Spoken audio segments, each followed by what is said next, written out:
నమస్తే welcome to 99 TV నేను Priyanka Iran America మధ్య నెలకొన్న ఉద్రిక్తతలు వాటిని తగ్గించేందుకు జరిగిన దౌత్య ప్రయత్నాలు ఆ ప్రయత్నాల్లో పాకిస్తాన్ పోషించిన పాత్ర దానిపై ఇజ్రాయెల్ వ్యక్తం చేసిన అనుమానాలు ఇప్పుడు అంతర్జాతీయ రాజకీయాల్లో కొత్త చర్చకు దారితీశాయి యుద్ధ పరిస్థితులు కొంతమేర తగ్గుముఖం పట్టినప్పటికీ ఇరాన్కు అనుబంధంగా ఉన్న శక్తులు ఇజ్రాయెల్ చేపడుతున్న సైనిక చర్యలు అమెరికా దౌత్య ప్రయత్నాలు కారణంగా ప్రాంతీయ ఉద్రిక్తత పూర్తిగా ముగిసిపోలేదు ఈ నేపథ్యంలో మధ్యవర్తిత్వం పేరుతో పాకిస్తాన్ ముందుకు రావటం దానిని ఇజ్రాయెల్ బహిరంగంగా ప్రశ్నించడం ప్రాధాన్యత సంతరించుకుంది ఇరాన్ అమెరికా మధ్య ఉద్రిక్తతలను తగ్గించేందుకు ఇస్లామాబాద్ వేదికగా పరోక్ష చర్చలు జరిగాయి ఈ ప్రక్రియలో పాకిస్తాన్ మధ్యవర్తిగా వ్యవహరించింది అయితే ఈ చర్చలు శాశ్వత పరిష్కారానికి దారితీయలేదు కొన్ని దఫాల సంప్రదింపులు జరిగినప్పటికీ యుద్ధ పరిస్థితులను పూర్తిగా నియంత్రించడంలో ఆశించిన ఫలితాలు రాలేదని విశ్లేషకులు అభిప్రాయపడుతున్నారు ఇదే సమయంలో ఇజ్రాయెల్ భారతదేశంలోని తన రాయబారి రూవెన్ అజార్ ద్వారా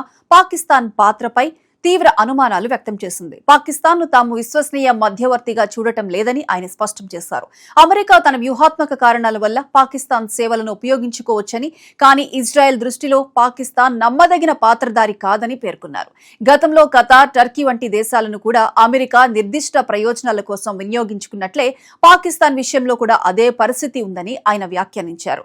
రూవెన్ అజార్ వ్యాఖ్యల వెనుక కేవలం ప్రస్తుత పరిణామాలు మాత్రమే కాదు చారిత్రక కారణాలు కూడా ఉన్నాయి ఇజ్రాయెల్ పాకిస్తాన్ మధ్య అధికారిక దౌత్య సంబంధాలు ఇప్పటికీ లేవు 1948లో ఇజ్రాయెల్ ఏర్పడినప్పటి నుంచి పాకిస్తాన్ ఆ దేశాన్ని అధికారికంగా గుర్తించలేదు పాలస్తీనా అంశంలో పాకిస్తాన్ ఎప్పటి నుంచో పాలస్తీనాకు మద్దతు ప్రకటిస్తూ వస్తోంది గాజా వెస్ట్ బ్యాంక్ వ్యవహారాల్లో కూడా ఇజ్రాయెల్ చర్యలను పాకిస్తాన్ తీవ్రంగా విమర్శించింది ఈ కారణంగా ఇరు దేశాల మధ్య విశ్వాస లోపం చాలా కాలంగా కొనసాగుతోంది ఇజ్రాయెల్ అనుమానాలకు మరో కారణం ఇరాన్తో పాకిస్తాన్ సంబంధాలు పాకిస్తాన్కు ఇరాన్తో సుదీర్ఘ సరిహద్దు ఉంది భద్రత వాణిజ్యం ఇంధన అవసరాలు ప్రాంతీయ రాజకీయాలు వంటి అనేక అంశాల్లో ఇరు దేశాలు పరస్పర సంబంధాలు కొనసాగిస్తున్నాయి ఒకవైపు అమెరికాతో సంబంధాలు కొనసాగిస్తూనే మరోవైపు ఇరాన్తో కూడా సంబంధాలు నిలబెట్టుకోవాల్సిన అవసరం పాకిస్తాన్కు ఉంది ఈ కారణంగానే ఇస్లామాబాద్ పూర్తిగా తటస్థంగా వ్యవహరించగలదా అనే సందేహాలు ఇజ్రాయెల్లో వ్యక్తమవుతున్నాయి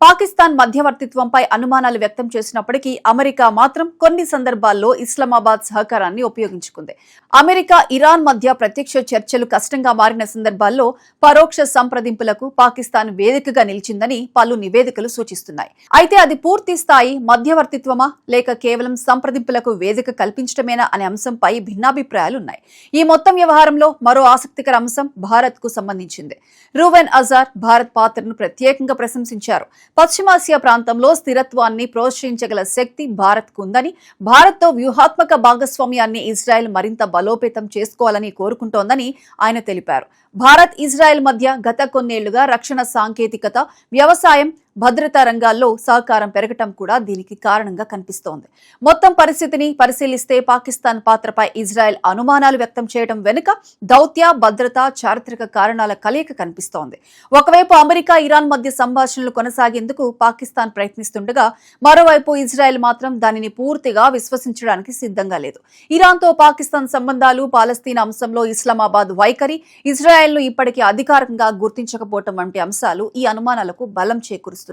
అయితే అంతర్జాతీయ రాజకీయాల్లో శాశ్వత మిత్రులు శాశ్వత శత్రువులు ఉండరనే మాట తరచూ వినిపిస్తుంది పరిస్థితులకు అనుగుణంగా దేశాల వైఖరులు మారుతుంటాయి అందువల్ల పాకిస్తాన్ నిజంగా మధ్యవర్తిగా ప్రభావవంతమైన పాత్ర పోషిస్తుందా లేక ఇజ్రాయెల్ అనుమానాలు మరింత బలపడతాయా అన్నది రాబోయే రోజుల్లో జరిగే దౌత్య పరిణామాలపైనే ఆధారపడి ఉంటుంది ప్రస్తుతం మాత్రం పశ్చిమాసియా రాజకీయాల్లో పాకిస్తాన్ పేరు మరోసారి కేంద్ర బిందువుగా మారింది